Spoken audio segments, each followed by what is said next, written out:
É isso aí, meus amigos que acompanham o canal Qual é a dos Crentes e agora com também o Qual é a dos Crentes falando de vida toda sexta-feira.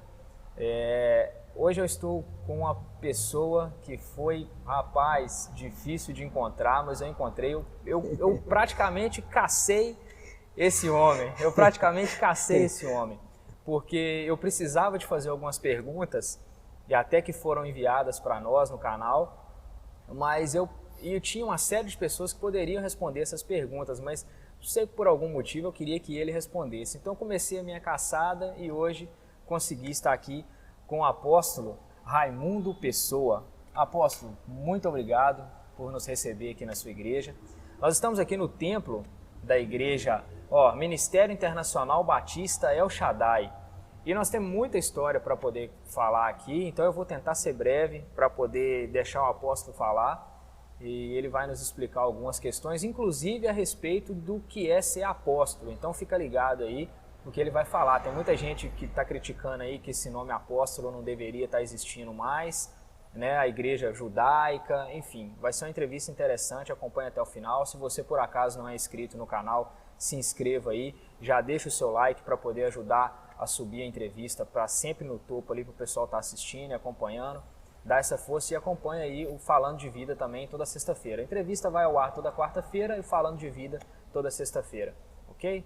Vou falar aqui com o nosso amigo apóstolo Raimundo Pessoa. Raimundo, eu vou falar só Raimundo, por apóstolo Raimundo. Às vezes se eu falar pastor, só me desculpa, porque eu acostumado tanto a conversar com o pastor, quando eu vou falar com o apóstolo, a gente já erra um pouco assim o nome. Mas olha só, primeiro eu queria já saber, a gente sempre fala no canal aqui que as pessoas acham que o cristão, ele não... Primeiro parece que ele nem pensa, né? Ele não é um livre pensador, ele não estuda, ele não é inteligente nem nada. E o senhor é uma prova, primeiro, que o cristão, ele estuda.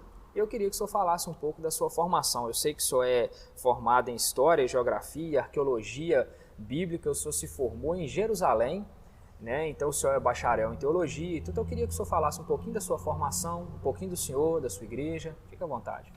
É um prazer, Wilson, receber você aqui. Prazer todo meu. E de antemão lhe agradecer pela escolha. Que isso. E por essa caçada, né?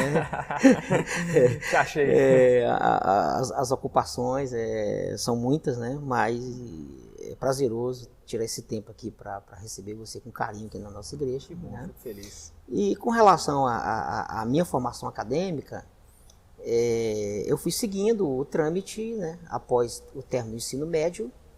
Eu já tinha uma convicção de Deus, uma vocação ministerial já definida, e fui para o seminário interno em Belo Horizonte, de 86 a 89, em regime de internato, ali na região de Venda Nova, no STEB, Seminário Batista. Sim.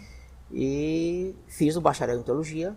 Hoje é o SEBENG, né? O STEB tá extinto, o SEBENG, né? Foi desativado, né? O STEB foi desativado. Transferido para Brasília. Isso. Ele é apenas um curso bom, mas um curso noturno, né? E ao chegar em Patinga, em 90, eu acabei ingressando na carreira de professor. E me formei na universidade em História e Geografia. Atuei na região em muitos colégios. Se eu não me lembro, o senhor está falando aqui, ativou a minha memória aqui. Foi muito tempo na nossa região mesmo. Inclusive, acho que alguns amigos meus foram alunos seus de Geografia e História. Pra você ter uma ideia, eu trabalhei 10 anos no John Wesley, Colégio John Wesley, 7 anos no Colégio Marinho de Vieira, aula no Colégio Tiradentes, no Centro de Patinga, no Colégio João Calvino. Depois você separou o tempo para poder ser só pastor mesmo. A partir de 2001, ou seja, após 10 anos como professor, eu me reorganizei e defini a caminhada mesmo só como o sacerdote. E essa formação aí em Jerusalém, como é que foi isso? Na verdade, Wilson, toda a vida eu tive uma inclinação de estudo sobre Israel como nação, como povo, como cultura. Sempre teve esse interesse? Sempre tive. Desde muito cedo eu sempre tive esse interesse no Israel profético, no Israel berço da cultura, origem do cristianismo. Não tem como a gente separar o cristianismo da geografia bíblica, da terra, do povo de Israel. Ainda mais no seu caso, que é um que estudou geografia, Exatamente. Né? Aí o que aconteceu? Eu tive uma oportunidade muito boa em 2014. A Universidade Hebraica de Jerusalém, eles desenvolveram um projeto do governo de Israel para aproximar povos, culturas e nações de Israel. Então eles criaram um instituto, chama Instituto Moriá, e eu tive convivência muito boa com o Dr. Ariel. E o Dr. Ariel, ele é o diretor desse instituto, e esse instituto ele é uma ponte entre a Universidade Hebraica de Jerusalém e as nações da terra, os interessados em estudar Israel. Então a Universidade de Jerusalém fornece esse curso, é um curso que dura em torno de 15 dias, mas em regime manhã, tarde e noite. E enclausurado, né? É enclausurado. A gente fica acompanhado dos arqueólogos mesmo. Não são guias turísticos, são arqueólogos, né? Sim. E tem algumas matérias que são em sala de aula na Universidade Hebraica. E nós visitamos em torno de 30 a 35 sítios arqueológicos dos mais importantes da Bíblia. É uma visita com a presença dos arqueólogos e com aulas ao ar livre. Até arqueólogos que trabalharam em escavações nos próprios locais. Por exemplo, nós tivemos uma visita ao Vale do Meguido, não é? E o arqueólogo que estava com a gente, nos acompanhando naquele momento, ele esteve ainda, quando aluno da universidade, fazendo escavações no Meguido. Né? Vocês conheceram aqueles campos citados, né, na Bíblia, os rios? Sim, conheceram sim, aqueles, né, onde se passa a história bíblica? Sim, visitamos uma das nascentes do Jordão. Jordão é interessante falar. Fica no sopé do Hermon. Inclusive, falar sobre o Rio Jordão, a gente estava falando em off aqui, sobre batismo por imersão, por aspersão. Algumas pessoas dizem que o Rio Jordão, dada a época do ano, ele é muito baixinho. Aí alguns justificam isso, que Jesus foi batizado por aspersão, outros por imersão. De acordo com os seus estudos lá, ficou parecendo que o Rio Jordão é muito fundo, ele é raso, Jesus foi imerso, foi submerso, como é que foi? Olha, o Rio Jordão tem 3 nascentes, né? A nascente mais importante é a que está debaixo do Hermon, em função do degelo, entendeu? E aí ele segue um curso, então há locais que o Jordão é muito raso, muito estreito, há locais que ele é mais amplo. Isso depende também muito da estação do ano, né? Ademais ele corta desertos, né? E há muita evaporação de água, né? Com relação ao batismo, a nossa posição desde quando... Mas se sabe aonde Jesus foi batizado ali? Qual o trecho para saber a profundidade? A nível turístico, a nível de levar o peregrino, não é exatamente onde Jesus foi batizado. Há suposições que seja em algum local. Esse local não é tão visitado. Ah, tá. Não foi mas nos seus estudos lá não bateram o martelo que foi ali. Não há como precisar. Não há como precisar porque não ficou vestígio, não ficou elementos que a arqueologia pudesse pesquisar, né? Porque a arqueologia, na verdade, ela não trabalha sem provas.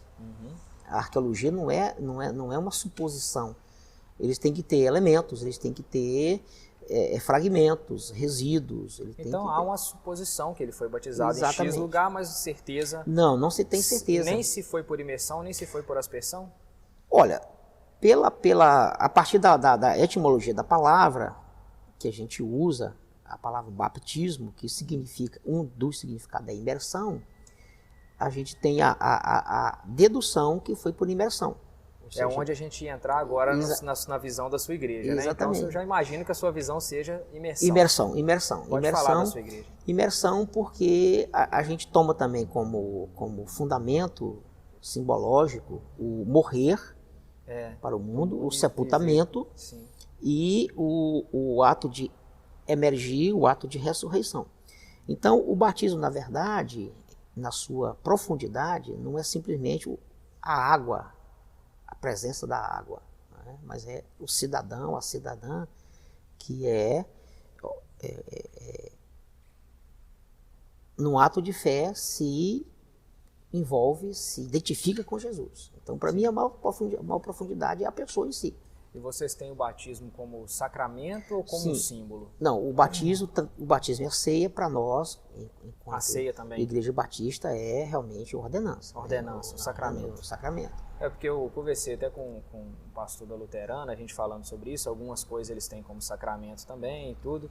Uma coisa que eu achei interessante, se eu não me lembro bem quem foi, que foi ele mesmo, foi outra pessoa que disse, por exemplo, que o casamento não é tido como sacramento, mas a ceia, o batismo parece que o casamento tinha um grau de maior, né? Mas parece que não. Né? É porque, na verdade, o casamento ele vem das comunidades patriarcais, ou seja, quem casava eram os patriarcas, fazia os casamentos eram os patriarcas. Depois, com a instituição religiosa, com a criação da instituição religiosa, o casamento passa a ser feito pela instituição religiosa.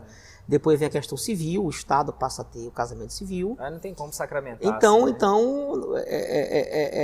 É muito difícil saber quem é o dono, né? Nesse caso, aí fica difícil de colocar ele como uma ordenança. Isso. Agora, biblicamente, o homem deixará pai e mãe, a mulher deixará pai e mãe, e ambos, né, vão se casar, vão se tornar uma só carne, e aí, biblicamente, isso se torna um ato místico, um ato de unidade. Mas viver junto sem casamento, então, na sua visão, não pode? Não, biblicamente não. Biblicamente a pessoa está amaziada, ela está em estado de adultério, de prostituição.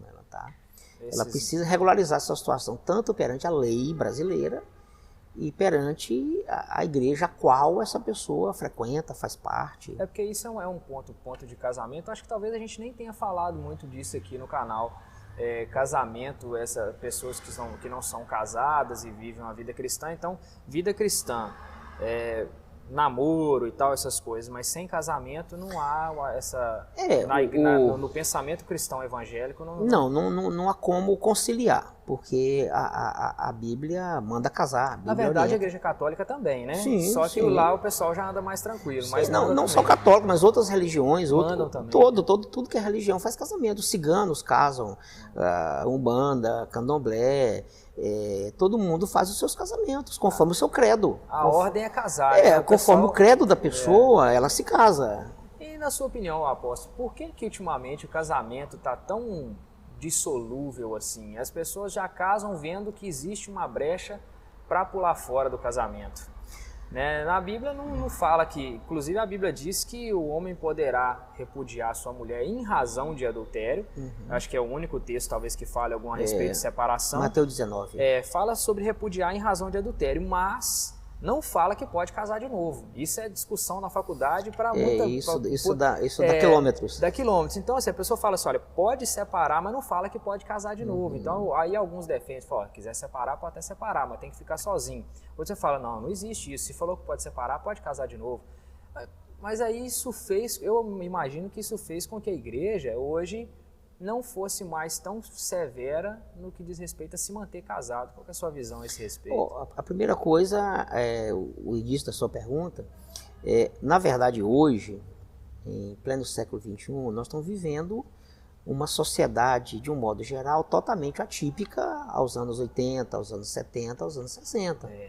Onde a instituição casamento, a instituição família, era algo preservado, resguardado. Então, se nós estamos vivendo uma sociedade que a gente hoje conceitua como líquida, artificial, superficial, e onde os papéis, marido e mulher, estão muito afrouxados, então, os relacionamentos de namoro e casamento já dão o tom de que vai durar ou não vai durar.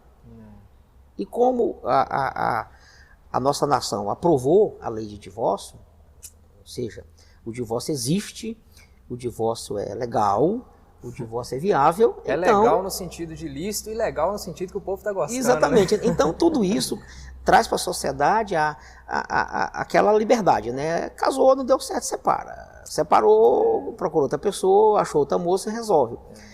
Tá certo? Então, em segundo lugar, na visão bíblica nós temos não só líderes, como teólogos, como igrejas, que aprovam o divórcio e outros não aprovam o divórcio. No nosso caso, eu tenho adotado uma postura de equilíbrio, ou seja, cada caso de divórcio eu procuro estudar, cada caso é cada caso. Já teve caso de pessoas que divorciaram, eu não fiz o segundo casamento. ao investigar toda a procedência, toda a trajetória, eu me tive a liberdade de me recusar a fazer aquele segundo casamento ou terceiro casamento. Mas eu já casei pessoas que passaram por divórcios traumáticos, divórcios extremamente difíceis. E ao conviver com a pessoa, cuidar da pessoa, pastorear a pessoa, eu tive convicção que aquela pessoa precisava de uma segunda oportunidade. A gente tem buscado, a gente conhece algumas situações assim, e na maioria dos casos eu estou ouvindo pastores dizer isso mesmo. Cada caso é um caso. Cada caso é um caso. Não estão tendo mais, vamos dizer assim, entre aspas, a preguiça de investigar, né? E não estão fazendo uma apostila para todo mundo, né? A mesma que serve para um, serve para todos. Eu estou achando interessante. Só te dar um exemplo. Eu já tive um caso bem mais atrás de uma pessoa que estava entrando para o terceiro casamento e passou a frequentar a nossa igreja e a gente cuida com carinho, a gente recebe todo mundo, ninguém coloca rótulo em ninguém. Mas ao aprofundar a conversa com a pessoa, eu não me opus ao casamento dela, não coloquei obstáculo, só que pedi a ela que me liberasse de fazer aquele terceiro casamento, levando em conta que os 2 primeiros... Era você que tinha feito? Não era eu que tinha feito, não. Os 2 primeiros, assim, o histórico não era muito favorável para aquela pessoa que casa a terceira vez. Entendi. Entendeu? Então eu me recusei a fazer o casamento, não condenando a pessoa a não casar. Eu acredito que ela achou um outro líder que fez o casamento e está tudo bem, tranquilo, que seja feliz, amém. Tá certo. Apóstolo, eu vou já entrar num ponto aqui. A gente falou muito sobre, começou a falar sobre o judaísmo, então agora já vou introduzir esse assunto que eu queria falar aqui.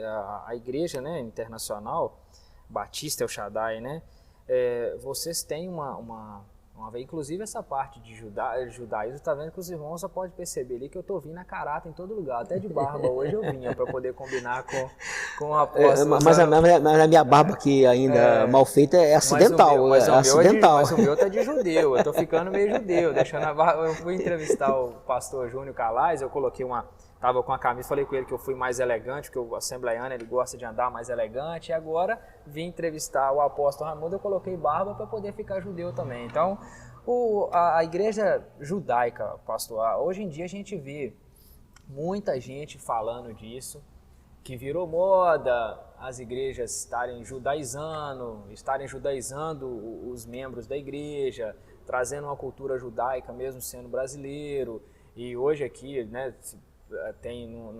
não aparece aqui na nossa câmera, mas tem um candelabro ali, então a gente tem umas figuras judaicas na igreja. A sua igreja ela tem essa vertente judaica, ensina tradições judaicas para as pessoas na igreja. Como é que é isso e como é que o senhor lidar com essa rejeição até mesmo dos outros líderes, que inclusive são amigos do senhor, que eu sei que o senhor tem muitos amigos que não têm a mesma visão, exatamente, mas respeitam, e o senhor trouxe essa questão do judaísmo para a igreja, e as pessoas já tem entrevista no canal aqui, o pastor dizendo que isso, biblicamente falando, não existe, foi abolido, tal, a visão do senhor a respeito do judaísmo nas igrejas hoje, na sua igreja especificamente. O Igor, você começaria dizendo o seguinte, não há como dissociar o Velho Testamento, o Novo Testamento, de um contexto geográfico.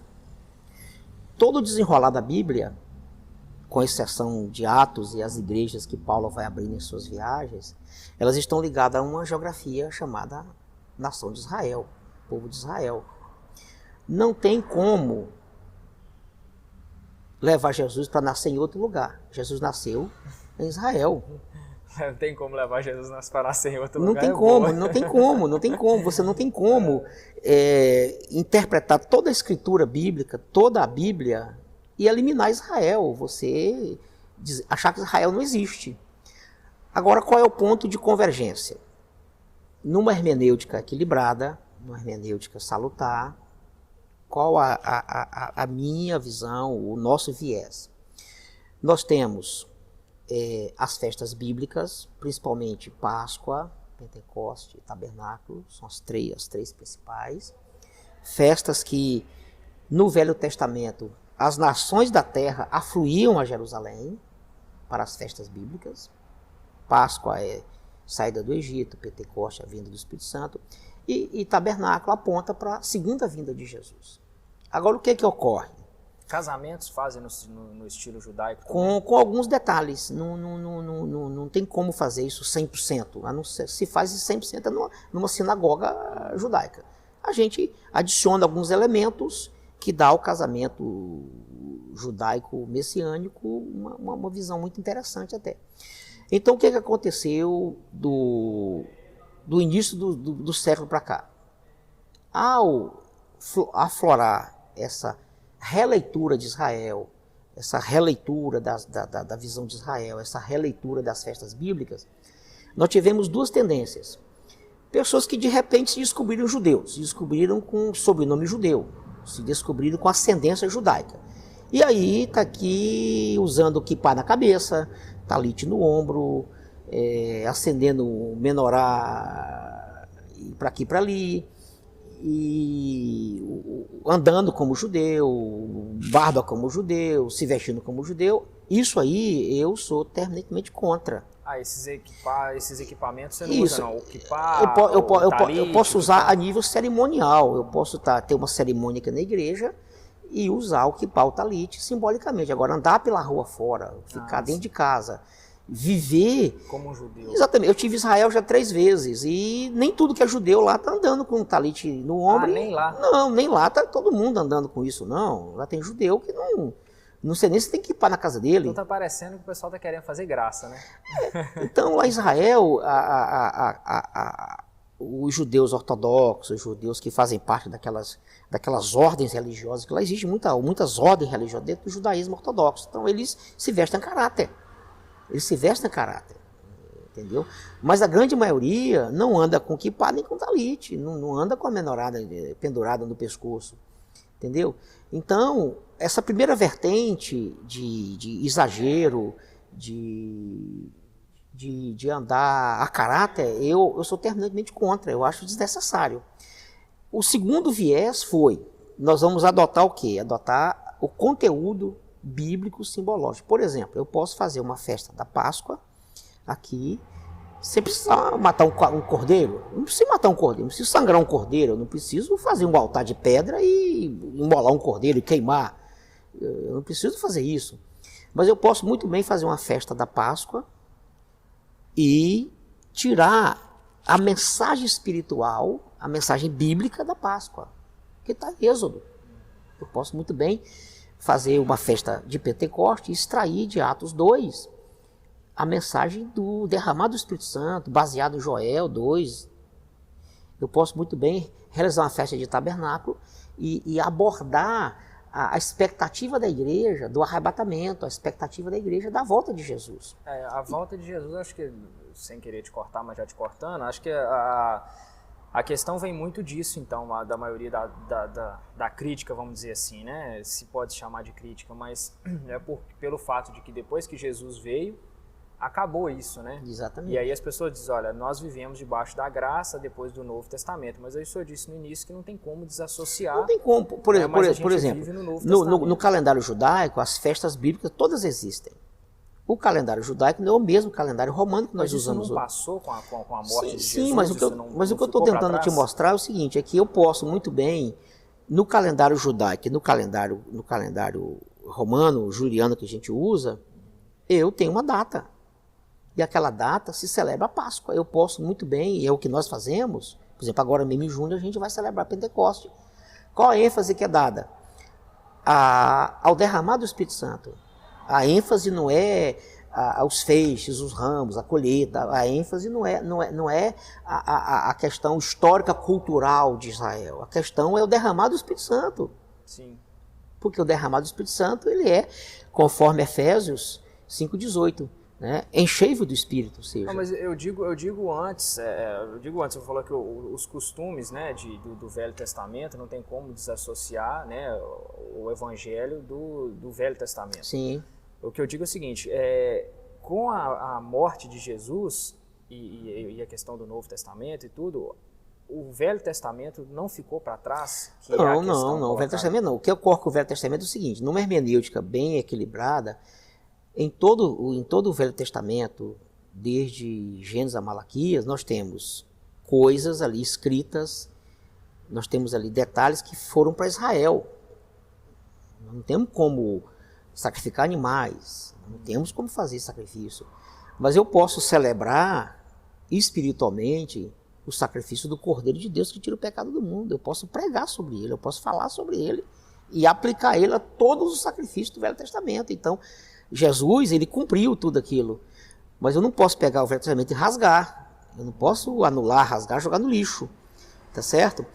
O que nós fazemos a nível judaico é a ênfase do conteúdo espiritual das festas bíblicas. Usamos as datas que casam com o calendário judaico, e aí celebramos. Por exemplo, Páscoa geralmente da março, o início de abril, a Pentecostes geralmente meada de junho, Tabernáculo geralmente da segunda quinzena de setembro, a primeira quinzena de outubro, no calendário judaico, no nosso aqui. Então essas 3 festas nós damos ênfase. Mas então a questão mais são as festas, então.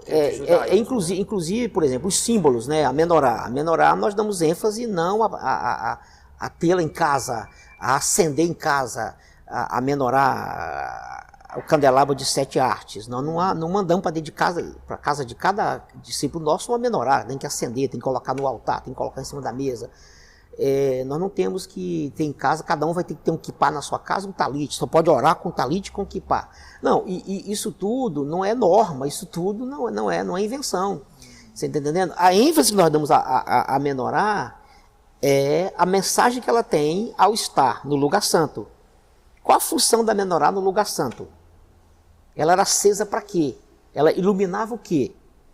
Ela iluminava um ambiente que antecedia o entrar no Santo dos Santos. Essa menorá, uma porção de azeite, não é, a alimentava, o sacerdote a alimentava. Ali estava a mesa dos pães das proposições, as 12 tribos representadas, uma em cada pão, o incensado de oração. Então a menorá iluminava o lugar santo, o lugar que antecedia a cortina. Isso aponta para quê? Aponta para a luz do Evangelho, aponta para Jesus, aponta para a iluminação do nosso entendimento. Então isso não há como dissociar, não há como eu vou tirar da Bíblia a presença, a palavra menorá, candelabro. Eu vou arrancar da Bíblia esses textos. Agora, eu não posso tornar a menorá uma doutrina que cada pessoa vai ter que levar para sua casa, comprar uma de ouro, comprar uma de isso. Vocês deixam isso livre, então. Exatamente. Eu trago um ensino para a pessoa recebe um ensino. Né? Por exemplo, a Páscoa. A Páscoa era um cordeiro por família. Famílias menores se juntavam. O patriarca sentava na cabeceira da mesa e contava toda a história de escravidão no Egito. E como Deus, através de Moisés, libertou. O nosso libertador hoje não é Moisés. O nosso libertador é Jesus. Certo. Então, a ênfase que nós damos e o ensino, e para isso, Wilkerson, o que eu fiz? Há uns 6 a 8 anos atrás, eu escrevi um livro sobre isso. Ah, só tem um livro? Eu tenho um livro. Já fala do seu livro aí. O livro já teve, se eu não me engano, duas pequenas edições, 2 pequenas tiragens, para que os nossos obreiros, nossos pastores, da nossa equipe ministerial, as pastoras, os missionários, tenham um material nosso, não é? De caráter interno, para ler, para não ficar judaizando a igreja, para não ficar inventando moda. Inclusive, eu concluo o livro trazendo a visão profética, Israel como relógio profético, não é? O arremate da história da humanidade, o the end, o fim. Não tem como tirar Israel desse cenário. Israel vai estar ligado a isso. O G12, ele está... Para quem não sabe, o G12 foi vamos dizer assim, mas não sei se eu posso chamar de estratégia, mas foi uma estratégia usada na Colômbia e depois foi adotado por algumas igrejas brasileiras, né, de outros países também, mas ficou bem forte no nosso país. E o senhor foi uma das primeiras pessoas que trouxe essa questão do G12. Primeiros. O G12 tem a ver também com essas questões judaicas? Na verdade, depois eu falo sobre o G12, mas só para saber se ela tem alguma coisa. Não tem diretamente, mas a chegada da visão em células do G12 trouxe à tona esse conteúdo profético de Israel, esse retorno aos conteúdos judaicos bíblicos, né?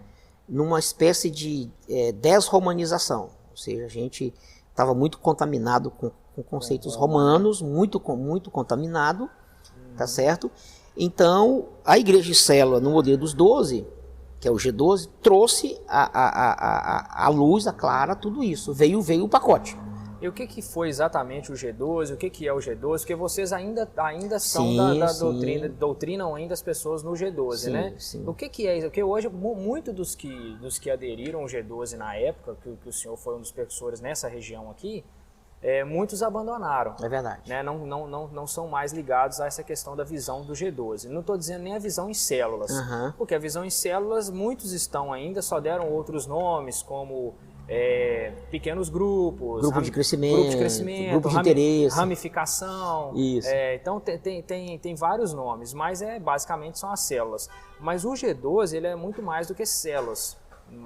Parece que tinha muito mais coisas do que só a questão em células. O que é exatamente o G12? A visão do G12? A primeira coisa que eu preciso assim, esclarecer, né, é que a visão em células no modelo dos 12 é uma estratégia, não é uma doutrina. A doutrina é a Bíblia que é a doutrina.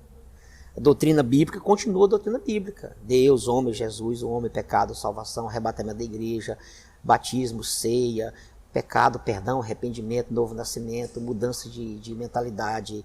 E tudo isso, santificação, e jejum, oração, isso tudo continua bíblico. A igreja em célula, modelo dos 12, é uma estratégia, primeiro, de organização do povo e de crescimento. Ou seja, o G12 trouxe uma estratégia chamada Encontro com Deus. O Encontro com Deus isso, é um final de semana, ele não é o todo. O encontro é um momento de sexta-feira até no domingo, onde a pessoa é levada para um sítio, como qualquer acampamento, como qualquer estratégia num sítio. Para se reservar? Né? Exatamente, onde ela fica realmente debaixo de ministrações da palavra de Deus. São em torno de 11 ministrações, 11 pregações temáticas. E essa pessoa, quando volta, ela faz o pós-encontro. O pós-encontro são 4 lições para ensinar aquela pessoa como ela preservar a vida espiritual, como ela superar a dificuldade, as lutas, como ela discernir os ataques malignos contra a vida dela. O pós-encontro é isso. Após o pós-encontro, nós temos uma escola de líderes.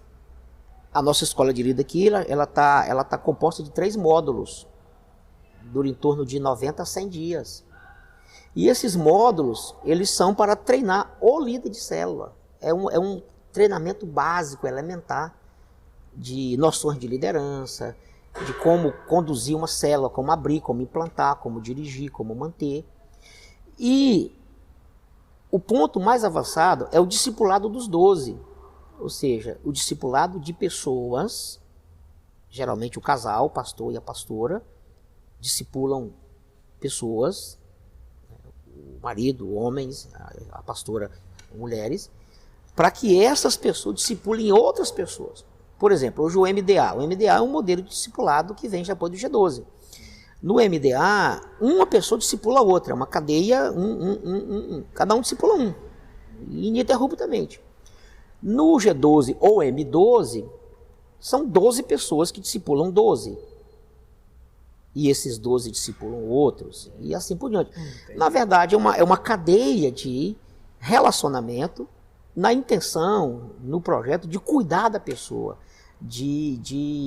Além do crescimento, o isso. Cuidado, né? Aí o que aconteceu? Aí adicionaram ao número 12 uma visão mística, uma visão milagrosa, uma visão preconceituosa. Então, na verdade, não existe mágica. Você discipular uma pessoa é relacionamento. É porque eu acho que a questão justamente do encontro, que se falou muito na época, né? Porque quem vinha do encontro não podia falar o que aconteceu lá, né? Então deixa eu explicar. Ele só chegava, como é que foi tremendo. Isso. Né?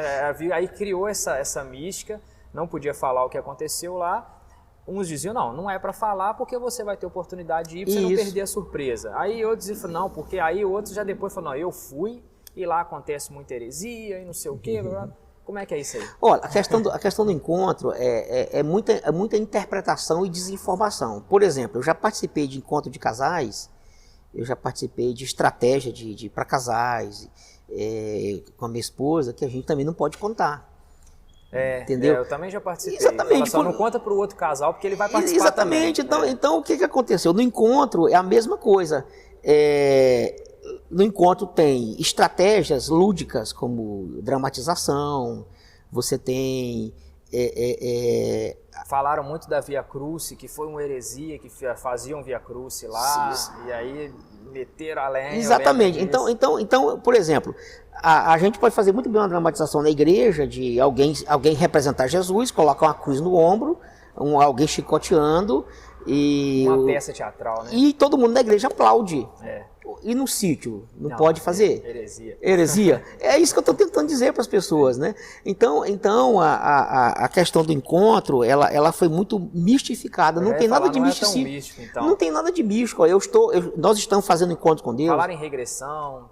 Não tem como. Nós ministramos lá no encontro na área de cura interior, cura da alma, cura das emoções. Isso Bíblia. Não é regressão. Ou seja, a pessoa é ministrada na palavra. Ou seja, qual a igreja hoje que não ministra sobre libertação, cura das emoções? Todo mundo ministra. Todo mundo... como é que não vai para o sítio, né? Exatamente. Entendeu? Então, Wilkerson, na verdade, a questão do encontro foi toda essa vamos dizer, exagero, entendeu? Nós estamos fazendo encontro com Deus no nosso ministério desde 2001. Acho que na época também o povo assustou, porque ninguém estava acostumado. E aí o povo assustou, que tinha um padrão já de igreja, né? E aí mudou o padrão. Aí o que se fazia, na verdade, dentro das igrejas, fizeram de uma maneira mais aberta e mais exagerada. Exatamente. Assim. Aí eu quero também corrigir aqui uma rota do encontro, dizendo aos seus internautas, todo mundo, que o encontro não faz milagres. O encontro não resolve todos os problemas da pessoa. O encontro não é milagreiro. O encontro ele é uma oportunidade que a pessoa tem de ela deixar o Espírito Santo trabalhar na vida dela. Ela é confrontada pela palavra, ela é curada pela palavra. Quando ela voltar para a vida normal, em família, trabalho, sociedade, ela precisa ser crente, ela precisa se alimentar da palavra, ela precisa ter vida de oração. Ela precisa depender do Espírito Santo para a preservação daquilo tudo. O que ela conseguiu. Né? Entendeu? Eu me lembro que quando eu levava as pessoas para o encontro, no início ia muito só líderes, né? No início estavam indo mais, era só pastores, não iam pessoas, vamos dizer, entre aspas, comuns, isso, né? Isso. Eram mais líderes. E aí foi falar que a pessoa não podia ir em carro próprio, tinha que ir uma equipe que não podia saber nem onde estava indo. Então criou muito... Ninguém ia e não sabia nem onde era, porque se quisesse voltar tinha que dar seu jeito, e aí tinha todo... Então ficou muito místico nesse sentido. Criaram um pandemônio no negócio. Mas isso acontecia de ir, pessoas sem saber para onde estava indo, não podia ir de carro próprio? Na verdade, o que a gente faz até hoje? Na verdade, nós fretamos um ônibus ou dois. Isso é normal para um retiro, né? E preferimos levar as pessoas... Porque o encontro também, ele traz uma ideia de unidade, de relacionamento. Por exemplo, nós temos no encontro com Deus uma equipe que serve, uma equipe que cuida, que arruma a cama, que limpa, uma equipe que cozinha, uma equipe que serve, uma equipe que serve água para o pessoal, uma equipe de apoio. Para que a pessoa que está fazendo o encontro com Deus, ela esteja totalmente tranquila só para ouvir a palavra, só para receber a palavra de Deus. Então, essa equipe ela trabalha o tempo todo nos bastidores para que essas pessoas recebam o melhor. Ou seja, nós estamos passando para essas pessoas a ideia de servir. Como nós ensinamos a servir? Uma equipe servindo. Então, a ideia de ir junto tem a ver com comunhão, tem a ver com relacionamento, tem a ver com conversar. Se vai todo mundo para o mesmo lugar, nós chegamos no encontro com Deus, em vez de levar um ônibus, tem 20 carros. A ideia de isolacionismo, a ideia de eu posso, eu tenho, a ideia de que eu vim no meu carro. E o desfile de carro que vai ter lá? Vai ter vai ter de Cherokee, vai ter de Jeep, até o Fusquinha. Então, quando a gente põe as pessoas no ônibus, nós tornamos o quê? Nós nivelamos todo mundo e eles vão para um local onde ali eles vão ser tratados no mesmo ali vai o operário, vai o doutor, vai o advogado, vai o engenheiro. Não era para proibir o povo de voltar para casa? Não era proibir não, já teve caso de pessoas que a gente trouxe de volta, a pessoa não quis ficar. Se escandalizou? Ela não, tipo assim, o que eu estou fazendo aqui, por que me trouxeram para cá, eu não quero isso aqui. Isso também vai muito, Wilson, da pessoa que não quer que certas áreas da vida dela sejam tocadas, sejam mexidas. Ela tem certos vícios, certas atitudes que ela não quer mudar, que ela não quer que mexa, ela não quer que toque. E ela é livre para se manter do jeito que ela quer. Sim. E não posso negar, o encontro com Deus, ele mexe biblicamente em muitas áreas que a pessoa precisa mudar. Mexe, não vou te enganar não. Mexe porque é como se você estivesse escutando um João Batista no deserto pregando, desde o Eli descendo fogo do céu. Então você tem as vozes proféticas desses personagens, biblicamente. Então a gente fala que é tranquilo, mas não vamos negar que o negócio é pegado. Mas como é que você escuta um João Batista dizendo para vocês, vocês aqui, raça de víbora. Ué, você não tem como. É pegado, né? É forte, né? É forte, né? Aí eu lembro que o pessoal voltava, só podia falar que foi tremendo, não podia contar. Então, mas hoje já está podendo contar, né? Que o pessoal já fala mais ou menos como é que não, é lá. Hoje já não tem todo segredo, não. Hoje o que era tanto segredo já não tem mais, não. Já não tem mais, acabou, né? Essa igreja dos costumes judaicos a gente tinha falado aqui, mas a gente tinha falado antes aqui no meio, quando eu estava falando sobre o costume judaico, aí você falou sobre as pastoras. E eu até tenho uma entrevista, já demarquei algumas vezes, mas em função de agendas, tanto minha quanto da pastora, acabou que a gente não se encontrou. Ela ia falar, ela com propriedade, por ser a pastora, né, ia falar sobre isso, mas a gente ainda vai conversar ainda. Mas como é que na sua igreja, então, tem pastora? Tem. E muitas. E muitas. O senhor não nega isso, ainda tem orgulho, né? Não. Na verdade, eu tive em 98 ainda, eu tive uma direção de Deus, uma fala, uma orientação de Deus muito simples, muito clara. O próximo milênio, isso em 98, antes do Mar Vermelho abrir. O próximo milênio é o milênio da mulher. Em 98, antes do Mar Vermelho abrir, o que Ou você seja, quer dizer? Antes do milênio emplacar, antes das mulheres estarem nessa... Antes da questão do ano 2000? Exatamente. Eu tenho que perguntar, porque eu fiquei confuso aqui. Antes das mulheres abrindo de novo aí. Hoje nós já estamos vendo o extremismo da mulherada, né? Algumas aí no feminismo, no feminália, a coisa está ficando esquisita, né? Então, veja bem, o que eu quero dizer com isso? Algo muito simples. Analisemos nossas igrejas locais. Batista, Assembleia, Presbiteriano, Metodista, Pentecostal, Tradicional, de tema livre, conservador ou não, lá estão as mulheres, atuantes, trabalhando, orando, intercedendo, ganhando alma para Jesus, cuidando, zelando, fazendo de tudo. Fazendo de tudo. Então, o que era vedado às mulheres? O que era proibido? A mulher ela pode fazer tudo, menos ser pastora. Sim, mas se ela for pastora, o que acrescenta? Se for pastora, ela pode batizar, ela pode realizar batismos, ela pode realizar a ceia, ela pode realizar casamentos, ela pode realizar cultos fúnebres, ela pode realizar atos litúrgicos. Então, eu estou fazendo uma análise conjuntural, uma análise histórica da coisa. Então, é vedado à mulher os atos litúrgicos do pastor ou da pastora, mas o restante tudo ela pode fazer. Ou seja, aí nós já encontramos um ponto de conflito, um ponto que eu chamaria de uma hipocrisia velada. Não é? A Bíblia diz claramente que mulheres estavam em torno do ministério de Jesus. Elas não estavam ausentes. Claro, Jesus não ungiu nenhuma apóstola. Ele não ungiu nenhuma apóstola. Ele não ungiu nenhuma pastora. Mas as mulheres nunca estiveram ausentes do ministério de Jesus. Nós temos casos, por exemplo, de Priscila, esposa de Áquila, discípulo de Paulo. Havia uma igreja na casa deles, uma igreja local, começou ali um trabalho. Então, o que se conclui? Jesus está num contexto patriarcal, masculino, machista, cultura judaica e outras culturas. É um contexto de machismo. Ou seja, a Bíblia cita o homem mas não cita mulher na Bíblia. Até falam, né, que o Exatamente. judeu é muito machista. Exatamente. Então, veja bem. Então, só que no transcurso de todos esses anos, o cristianismo que é originário no judaísmo, o cristianismo ele alcança várias culturas. E como levar essa cultura de exclusão da mulher? Nesse ponto, o senhor foi contra, né? O senhor é a favor do judaísmo, mas não é contra de excluir a mulher. Não né? sou contra, porque, veja bem, a mulher em qualquer igreja evangélica, em qualquer comunidade religiosa que seja, não precisa ser evangélica, não, elas são decisivas. O senhor é um judeu mais ou menos, então, né? Eu não diria um judeu, eu diria alguém que aceitou Jesus como Salvador, o Messias, mas não nega a origem do Messias. A origem do Messias é judaica, não tem como. O judaísmo está ligado à Não questão tem da como. origem, né?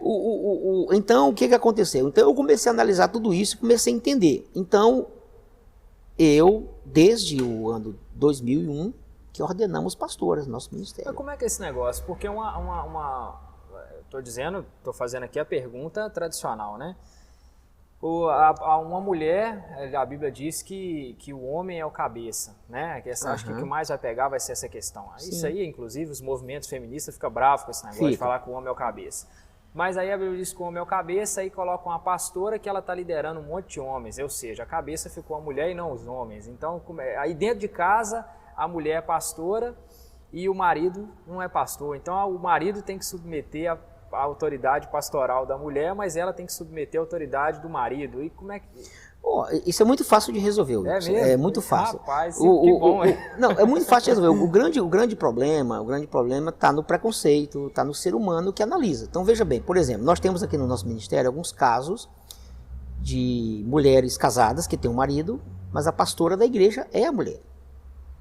E eu mostro para você, de forma prática, que não há nenhum problema entre ela ser a pastora da igreja, o marido submeter a ela, e ele em casa ser o sacerdote dela. Separar as coisas. Isso são papéis que são muito bem. Agora, quem misturar isso tudo, se uma pastora resolve governar a igreja, governar em casa também, ela como pastora está errada. Ou seja, biblicamente ela está errada. Ela tem que fazer uma manobra ali para aprender. Ela tem que ter sabedoria, né? Tem que ter ensinamento. Para isso, o que a gente tem? Nós temos o curso teológico, nós temos o ensino teológico, nós temos todo o ensino aqui, na própria igreja nossa aqui, você sai daqui bacharel em teologia. Nós temos o curso funcionando aqui, todo modular, todo bem organizado, com equipe gestora, com professores. Então, essas mulheres são ensinadas. O curso de teologia é da igreja? É da nossa igreja. Ele é interno aqui. Ele é interno aqui. Nós temos a escola de líderes, nós temos o curso básico em teologia e temos o complemento com o bacharel em teologia. Entendeu? Então, na verdade, essa questão da mulher, ela no nosso ministério está muito bem resolvido. E eu não nego a você as muitas alegrias que as mulheres têm nos dado. Até para eu entrar num outro assunto aqui, na Igreja Batista, né, por fim eles cederam uma pressão da Igreja Batista Renovada, né, da Convenção Batista Nacional, por exemplo. Pode-se ter pastora desde que o marido seja pastor e ela vai ser uma pastora local. Ou seja, na verdade, ela é uma ajudadora do marido, ela não é pastora. Mas, né? mas vamos pensar agora aqui, que nesse caso aí, vamos pensar aqui, olha só a hipocrisia. Só dizendo que foi liberado isso, lá, né? Isso, vamos pensar a hipocrisia. Foi... Vamos pensar que essa mulher que é pastora ao lado do marido, ela, como personalidade, como temperamento, como líder, ela é muito mais impulsiva, explosiva, muito mais dinâmica. E o marido, que não é defeito, que não é pecado, que não é crime, é um pouco mais calmo, um pouco mais madeiro, mais passivo. E então está essa figura do homem aqui simbologicamente no púlpito, mas a mulher que faz tudo nos bastidores. Então por que não deixar essa mulher fazer e o homem dizer assim, não, faça que eu lhe obedeço, te apoio. Tá entendendo? Então o que a gente tem que tirar esse ponto de hipocrisia, esse ponto de entendeu? Por exemplo, uma mulher muito conhecida a nível nacional, hoje a apóstola Valnice Milhomens. Valnice Milhomens, ela foi missionária na África do Sul por 15 anos, pela Convenção Batista Brasileira. Ela ficou na África do Sul por 15 anos, ela fez de tudo, ela ganhou para Jesus, ela ensinou, discipulou, ela aconselhou, ela cuidou, expulsou demônio, ela fez todo o trabalho pastoral pela Convenção Batista Brasileira. Quando era para batizar alguém, aí buscava o pastor do Brasil. Quando era para dar ceia, buscava um pastor de fora. Quando era para... Entendeu? Então, é isso. Ficou discrepante, né? Exatamente. Por exemplo, se você pegar toda a antiguidade, por exemplo, vamos pegar os filósofos. Encontra aí uma filósofa mulher na Grécia. Não estou lembrando. A cultura grega. Ué, mas hoje nós temos mulheres filósofas. Por exemplo, a origem do professor, do pedagogo, lá nos sofistas, 5 séculos de Cristo. O professor, o pedagogo, aquele que ensina, aquele... Entendeu? Tudo homem. Tudo século masculino. A gente falou da Igreja Batista aqui, eu falei da Igreja Batista, citei a Batista Nacional aqui, o senhor era convencionado a Igreja Batista Nacional, né? A que se deu essa ruptura? Não, a situação foi o seguinte, naquele momento, em 2000, a Convenção Batista Nacional, ela já se posicionava contrária em muitos instantes, em muitos momentos. Judaísmo. A questão da ordenação de pastoras, a visão judaica, a gente falou agora. a visão celular do G12. Então já havia uma predisposição muito grande dentro da conversão. Então, quando nós percebemos que havia todo essas ações contrárias para evitar pecados, para evitar brigas e rupturas, aí se deu a nossa fala diante da ordem de pastores, a nossa conversa ampla, aberta, para que tudo fosse muito bem esclarecido. E é tão verdade que ao passar 5 anos depois, a matéria em si de ordenação de mulheres ao ministério pastoral, ela foi aprovada. Ou seja, o que poderia ter sido feito num momento muito mais rápido, demorou-se 5 anos para que essa matéria fosse aprovada. Foi aprovada a nível de Minas Gerais, a Ordem Central de Pastores de Monlevade para lá ordenam pastoras, de Monlevade para cá é proibido. Eu pensei que você tinha falado da Igreja Batista Nacional. Nacional. Na Nacional foi igual na pastora local. Exatamente, né, exatamente. Mas aí a ruptura se deu por essa razão. Se deu por tema, para aquele momento. Divergência de opiniões. Naquele momento extremamente sério, extremamente grave, extremamente rápido, extremamente urgente. Mas hoje isso ainda está ligado com o pessoal lá. Sim, ainda, não tem. Nunca houve afastamento. Continua ministrando as igrejas batistas tranquilo, com as amizades. Evidentemente, cada pastor muito ocupado na sua igreja, né? Cada um com seus cada um. A gente se encontra em momentos muito diferentes, especial, muito oportuno. Não há como a gente estar em contato toda hora, em contato todo tempo, né? Para finalizar o nosso ponto aqui, eu vou falar do último ponto que eu sei que o pessoal do início da conversa aqui já estava querendo saber a respeito do apóstolo. Esse nome, apóstolo, trazendo, rapaz. Se for digitar no YouTube aí, pode ter apóstolo hoje em dia, apóstolo nas igrejas nos dias de hoje. Você vai achar uma série de gente falando assim, mas descendo a lenha. Até porque também, vamos ser honestos aqui, tem uns apóstolos e apóstolas, né, que estão fazendo um papel na internet ali que está dificultando a vida de quem é apóstolo. Muito difícil. Tá complicado. Mas a questão do apóstolo, eu queria saber do senhor como apóstolo, né, hoje. Porque a pessoa fala assim, não, a pessoa recebe o título de apóstolo, que é aquele que ele vai mais para poder alcançar outros povos, e tem várias coisas que dizem por que sim de ser apóstolo. Mas biblicamente dizendo, o texto mais conhecido está dizendo que a lei e os profetas, né, passaram e tudo. Para ser apóstolo, a pessoa deveria ter visto Jesus pessoalmente, deveria ter sido enviada por Jesus pessoalmente, então não se foi consagrado mais apóstolo, enfim, uma série de coisas, já escreveram até livros a respeito de não ser apóstolo. Eu queria que o senhor me dissesse, o senhor é apóstolo e como é que é isso? Ô, Wilkes, a minha resposta é muito simples.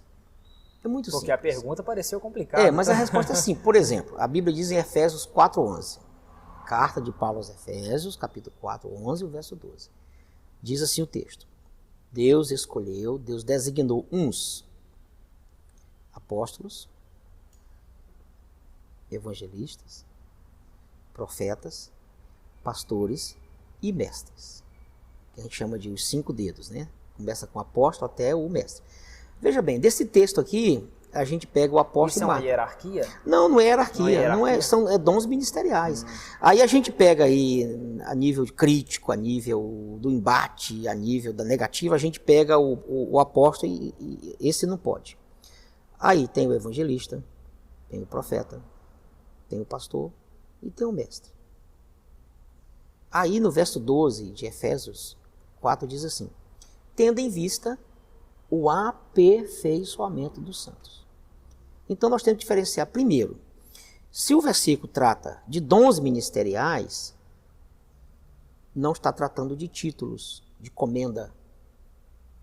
Agora, o grande problema é você pegar um dom ministerial e transformar em algo apoteótico, cheio de glamour e assim por diante. Não é? Por quê? O ministério de mestre eu o tenho também. Não se tem todos os dons ministeriais, mas em mim é também muito evidenciado na minha trajetória de Ipatinga, que faço agora 27 anos de Ipatinga. Faço 27 anos de Ipatinga agora, início. Rapaz, é muito tempo. 27 anos de Ipatinga, né? Então, o ministério de professor, de mestre, de ensinador é muito evidenciado na nossa trajetória. Então, são dons. Como também aos dons espirituais. 1 Coríntios 12, capítulo todo, e 1 Coríntios 14, são os dois textos, o 13 no meio, que é o amor, que é o equilíbrio, né? Os dons espirituais. Então, o que aconteceu? Nesse aflorar desse milênio, e G12, M12, MDA, Igreja Célula, Visão Profética, Visão de Israel, isso tudo veio também a restauração do dom ministerial apostólico. Não é o título, não é o cacique, não é o chefe, não é o patrão, não é o dono. Aí o que aconteceu? Se enveredaram, me desculpem as ausências, me desculpem a minha também crítica, infelizmente muitos se enveredaram pelo caminho do dono, do cacique, do chefe, do patrão, do título, do glamour, da posição. Porque tanto o apóstolo como o mestre, eles estão no mesmo versículo, tendo em vista o corpo, a igreja. Por exemplo, o meu papel no grupo de igrejas que a gente coordena, na equipe nós somos em torno de 8 bispos, em torno de uns 40 pastores e pastoras, uns 60, 70 missionários, uma equipe grande que ela foi se formando ao implantar novas igrejas desde 2005 para cá. Nós estamos há exatamente 12 anos implantando novas igrejas. Então, se você citou aí a questão do bispo, eu tenho que perguntar então. Então, aí como é que ficou a hierarquia então? Vocês têm... O diácono é uma outra função, né? Interno. Mas agora, interno ficou, tem o pastor, o bispo e depois apóstolo? O que acontece? Nós temos, a nível local, pastor, pastora, missionários, diáconos, líderes de homens, líder de mulher, líder de jovem, líder de célula, líder de criança, líder de adolescente. São lideranças. Como qualquer igreja local, qualquer igreja tá local, certo? Sim. Como nós temos igrejas implantadas na região e fora, nós precisávamos dos supervisores, dos superintendentes.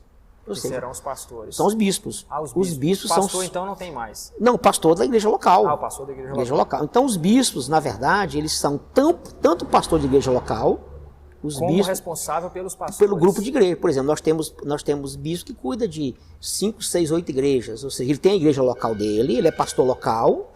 E cuida de outros pastores. E ele dá suporte, ele dá assistência a outros pastores. Então, deixa eu ver se eu entendi. Aí o pastor, então, tem a igreja local, o bispo cuida de algum grupo de pastor e o apóstolo cuida do grupo de bispo e de todos. E na verdade, o meu papel ministerial não é administrativo, de gestor, o meu papel, a nível de dom ministerial, é cuidar dos bispos e dos pastores. E também na implantação de novas igrejas. Isso não me tira da sala de aula como professor. E nem como pastor, né? Como pastor local, que visito, aconselho, procuro ter um relacionamento com as ovelhas normal, como ser humano. Continua trabalhando como um pastor normal. Como pastor normal. Agora, a nível de dom, nós temos essa função de cuidar da equipe ministerial que está em nossa volta. E aí essa ordenança ou essa consagração, no caso dos pastores e bispos, obviamente, imagino que seja o senhor como apóstolo que os consagra. E quem consagrou o senhor apóstolo e como é que são consagrados os apóstolos? Na verdade, no meu caso, particularmente, eu respondo por mim. No meu caso, nós éramos em torno de 22 igrejas implantadas a partir do trabalho de equipe, com a nossa presença, a minha coordenação. E depois que ocorreu esse implantar de igrejas, esse crescimento de igrejas, esse treinamento de líderes, esse evidenciar de liderança, o envio de líderes, ou seja, primeiro eu fiz a parte prática do apóstolo, a parte prática primeiro, e depois veio o reconhecimento da equipe, a equipe toda. A equipe que te reconheceu. A equipe toda reconheceu um trabalho que já estava sendo feito. Entendi. Eu não saí daqui, peguei um ônibus, um avião, um trem, fui em algum lugar. Que alguém te ungiu a voz, alguém derramou um monte de azeite na minha cabeça. É porque nós vimos na internet, o pessoal coloca o pé um no outro, assim, e aí a mão e derrama óleo isso. E passa a unção de um pro outro. Então, no meu caso particular, eu agi da seguinte forma. Primeiro, nós fomos para a parte prática. Eu quero reafirmar aos seus internautas, nós éramos 22 igrejas do Ministério Internacional Batista Shaddai. Hoje nós somos muito mais que 22. É mesmo? Então, esse reconhecimento ocorreu. Ele veio da equipe para a minha pessoa. Então, o fato de ter sido reconhecido não mudou em nada a minha vida, não mudou em nada a minha prática, não mudou em nada, não alterou em nada o que eu já fazia antes de ser reconhecido. Só colocou o nome mesmo, né? Exatamente. Então, o que eu fazia antes desse reconhecimento, desta unção apostólica, eu continuo fazendo e agora em um pouco mais de compromisso, ampliar os compromissos. Né? Agora, sob a sua liderança, tem pastores e bispos, né? Exatamente. Que ficam mais... Então eu repito, os bispos, na sua grande maioria, são pastores locais, ou seja, eles não vivem só para cuidar de igreja, viajando para cima e para baixo. Não. Aliás, nem o senhor fica assim. Não, eu continuo pastor aqui no Bom Retiro. Porque o que o senhor falar do apóstolo é o seguinte, o apóstolo fica mais viajando, mais visitando os lugares, tem outro apóstolo, inclusive, tem outros, inclusive, que já me cogitaram a possibilidade de conversar com eles. Ele falou só, é difícil de achar porque a função de apóstolo é ficar viajando. Falaram dessa forma. Eu discordo veementemente desse tipo de visão. Mas você sabe que é assim, né? Eu discordo. Agora, eu posso ter convites, né? Como já tenho.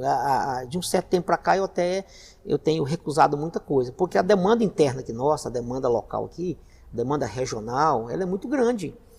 Então, se eu me ausento, por exemplo, eu tenho uma reunião com toda a equipe a cada 15 dias. Acho que justamente pelo texto bíblico dizer que o apóstolo, a função dele era ir e abrir novos campos, né? Eles se sentiram meio que na responsabilidade de ficar viajando. Será que... Talvez. Agora se você implanta, se você coisa e não cuida, é complicado. Difícil, então nós estamos tentando, né, implantar, enviar e cuidar ao mesmo tempo. Então, quando nós começamos a treinar os bispos foram treinados biblicamente, foram ensinados. Nós já tínhamos um grupo de igrejas. Após ter o grupo de igreja, nós começamos a treinar os bispos, que na verdade significa supervisor, superintendente. Bispo fica até mais chique, né? Fica até mais chique. Então, eu estou dizendo para você que eu não estou aqui remediando, suavizando e tentando mostrar o lado bom. Eu estou vivendo isso. Eu estou praticando esse tipo de dom ministerial. Eu estou praticando. Quem quiser vir aqui no nosso ministério, conviver comigo aqui um dia inteiro, ou ficar aqui uma semana, fica à vontade. Inclusive, a gente já vai encerrando. Eu queria que o senhor já falasse isso para os nossos amigos aí. Convida o pessoal para poder te conhecer aqui, conhecer a sua igreja. Nós estamos numa igreja aqui, uma igreja simples, não tem nenhum luxo, nada de diferente. Algumas igrejas a gente já viu mais luxuosa, muito barulho na avenida, né? Vocês devem ter ouvido muito barulho, muito ruído aí, tem lava-jato aqui do lado, tem carro passando para lá e para cá, mas o apóstolo está aqui à disposição. Faz um convite para o pessoal aí, a câmera é sua. Muito bem, Wilson, obrigado. Eu quero aproveitar essa oportunidade, Wilson, e me dirigir aos seus internautas. Primeiramente, agradecer você que ficou aí ouvindo, escutando todas as perguntas até agora, teve paciência, já estamos quase uma hora ou mais de uma hora de conversa, né? e lhe convidar, caso você queira nos conhecer a nível pessoal, a nível ministerial.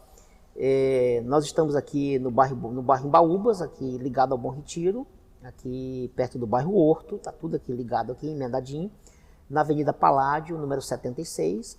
Nossa igreja se chama Ministério Internacional Batista El Shaddai. É uma igreja em célula, é uma igreja na visão do discipulado dos 12, que é uma estratégia, uma igreja que dá ênfase à visão de Israel sem judaísmo, sem judaizar. Tá certo? Essa barba aqui é porque o Wilson me pegou de surpresa, se ele me avisa, eu tinha dado uma arrumada nela aqui. Eu não consegui achar esse sujeito. Se ele me avisa, eu tinha dado uma parada aqui, uma contornada aqui. E dizer a você que nós ungimos, ordenamos pastoras de forma prática, de forma funcional, tá certo? E nós estamos a serviço do reino de Deus, a serviço da obra de Deus, nos esforçando para fazer o melhor, trabalhando, envolvidos. E se você quiser nos fazer uma visita, nossos cultos aqui são às quintas-feiras, 19h30, domingo pela manhã, às 8h30, e domingo, 19h30. Claro, temos reunião de jovens aos sábados, temos reuniões de mulheres, de homens, reuniões de adolescente, temos células às quartas-feiras, células de criança até a terceira idade. Temos células a melhor idade. A melhor idade da criança. Então, na visão celular, a gente procura atender todos esses segmentos e faixa etária, de uma forma pastoral, de uma forma de cuidado. Porque célula é uma estratégia, não é doutrina. Não, discipulado é estratégia. Célula hoje, o pessoal que não chama de célula chama de outro nome, né? Mas a maioria está fazendo. Eu quero até registrar também, se você me permite, sim, fica à vontade, que muitos do que nos criticaram há muitos anos atrás, há 10, 12 anos atrás, até colegas, amigos, gente da nossa confiança, hoje que já me criticaram pessoalmente, lá no começo, em 2001, você não tem noção do que me chamaram. Eu tenho, eu estava lá. Me chamaram de... Eu ouvi muito. Na época que estavam no cinema, o cinema que era aqui do lado, onde é o supermercado Rex. Agora eu tô parecendo mais velho ainda, mas eu sou velho. Então, naquela época me chamavam de herege, me chamavam de falso Cristo, me chamavam de anticristo, me chamavam de desviado, me chamavam de louco, me chamavam de tudo que é nome, né? Eu lembro muito. E aí hoje, muitos desses que me criticaram, tem igreja em célula, tem grupo de crescimento, tem outro nome pra grupo célula, de interesse, né? Grupo familiar, pequenos grupos temáticos. Mas eu estou feliz porque essas pessoas entenderam que a visão é uma estratégia, não é doutrina. A doutrina continua bíblica. E, mais profundamente, a igreja continua batista. Tem isso. Não deixou de ser batista. Não deixou de ser batista. Não deixou de ser batista, como a Assembleia não deixou de ser Assembleia, a Presbiteriana não deixou de ser Presbiteriana. E aí, então, finalizar agradecendo a você pelo carinho e desculpa, você não me achou tão fácil assim. Não é tão fácil. Então quer dizer que eu estou ocupado, né? Que eu tô ocupado, tá? Não tô à toa, não tô tão disponível, né? Isso é fato. Das duas, ou ele é muito ocupado ou tava fugindo de mim. Vamos ficar com a primeira etapa. Eu acredito que é a primeira, porque realmente ele retornou as minhas mensagens, estava com problema com o telefone, com o número de celular dele, mas aí deixei mensagem, retornou a mensagem. Então, eu que agradeço, né, por ter aceito o nosso convite prontamente, assim que pegou a mensagem, retornou para a gente. Então, assim, foi muito solícito, né? Agradeço aqui, com certeza, em nome de todos que acompanham o canal Qual é a dos Crentes, a gente agradece, né, por esse esclarecimento todo, porque a ideia do nosso canal é exatamente essa, esclarecer as pessoas o que é cada igreja, o que cada pessoa diz. Então é muito fácil eu chegar e dizer assim, não pode ser assim, e o apóstolo Raimundo, ele é assim. Poxa vida, eu não sei se o senhor é assim. É melhor deixar o senhor falar, né? E aí cada um tira a sua própria conclusão, eu não estou aqui para fazer embate. Teve pessoas já que, inclusive, me desculpa, mas já me falaram, quando eu entrevistei um calvinista, aí eles falaram, por que você não falou isso com ele? No intuito de confronto, mas a ideia não é essa, não foi para isso que o canal foi criado, né? Então, assim, cada um, acho que todo mundo, como nós somos livres pensadores, eu seria injusto de te fazer uma pergunta e ficar rebatendo com você para tentar convencer as pessoas que nos assistem, né? Então, cada um assistem os lados e tira suas próprias conclusões, né? Apóstolo, muito obrigado. Tá bom. Tá? Obrigado por nos receber.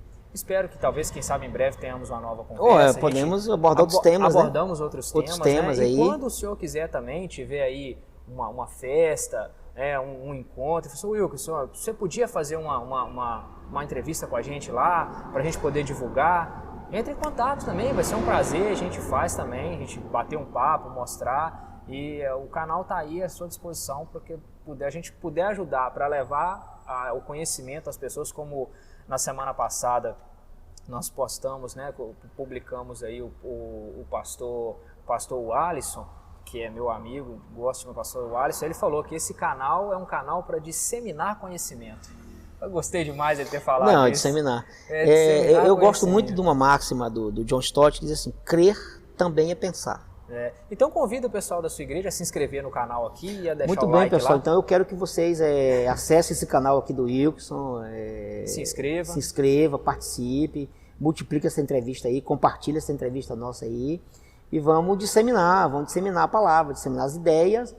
E as pessoas vão conhecendo melhor, por igreja, por segmento, por denominação, o que cada uma pratica de forma bíblica, salutar. E o reino de Deus está crescendo, isso que é importante. É isso aí. É isso aí, meus amigos. O canal Qual é dos Crentes vai ficando por aqui hoje. Até uma próxima. Na semana que vem estaremos de volta. Um abraço.